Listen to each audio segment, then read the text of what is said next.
Nobody's invincible. Let's change the world, Big. Can't change the world unless we change ourselves.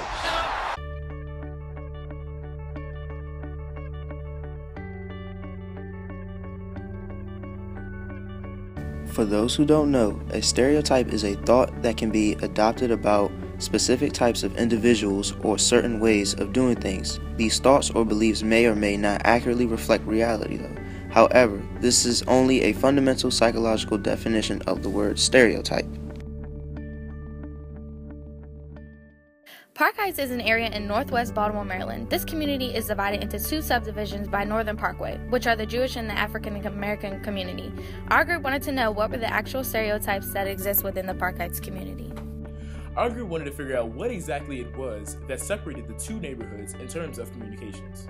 We decided to use stereotypes to determine whether or not the issues of communications had to do with differences between race and religion. We wanted to use stereotypes to acquire a closer look at both neighborhoods' perspectives.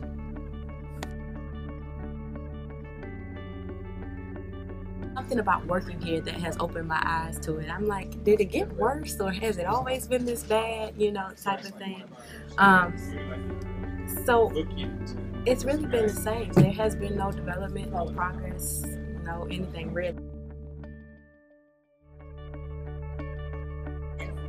It's a wonderful community. So what are some of the things that how would you describe it as wonderful? Okay, so there's strong community organization. There's a lot of different organizations that help like the social needs of the community. So you just heard the residents' view of their own community. Now let's see what the residents have to say about the other community. Upper Park Heights and Lower Park Heights. That Upper Park Heights, though they still are a minority population, and we're speaking about the Orthodox Jews, they may be a minority, but in terms of organization, they're tight. And it's the same thing for the funding that they get nationally and statewide, you know, so any special interest group that's organized and has their priorities set is always going to get its agenda met. So their priorities up there are building, obviously, so they're constantly building synagogues and bathhouses, community organizing places for them. I think it's more trust. I think that they don't know how to work well together because they don't trust each other and that they have the best interest for the whole community versus just their small community.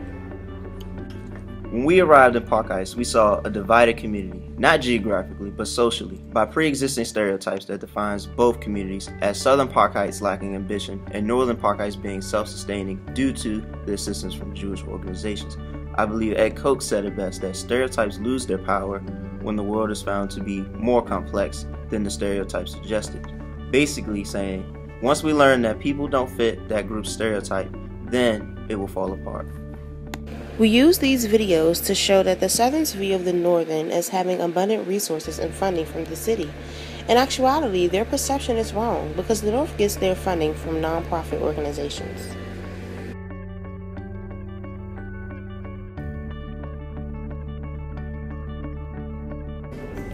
I think stereotyping is the one that has no manners whatsoever.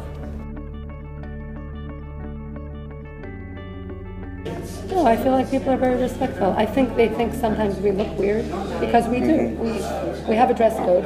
Aside from school, we have a dress code, women, where we cover our collarbones, our elbows, and our knees at all times, and we don't wear pants. So sometimes people will look at me like in the summer it's 95 degrees and I'm totally dressed. But I don't think that they look at me in a bad way. The more we analyzed the stereotypes in each neighborhood, the more obvious it became that the two communities did not really associate. As we interviewed the Southern Park Heights community, we learned that the assumption was the Northern Park Heights residents believed that they were ill-mannered and impolite. The Northern Park Heights residents said that they felt no difference when they went to the Southern community, and they felt that all communities were looked at the same.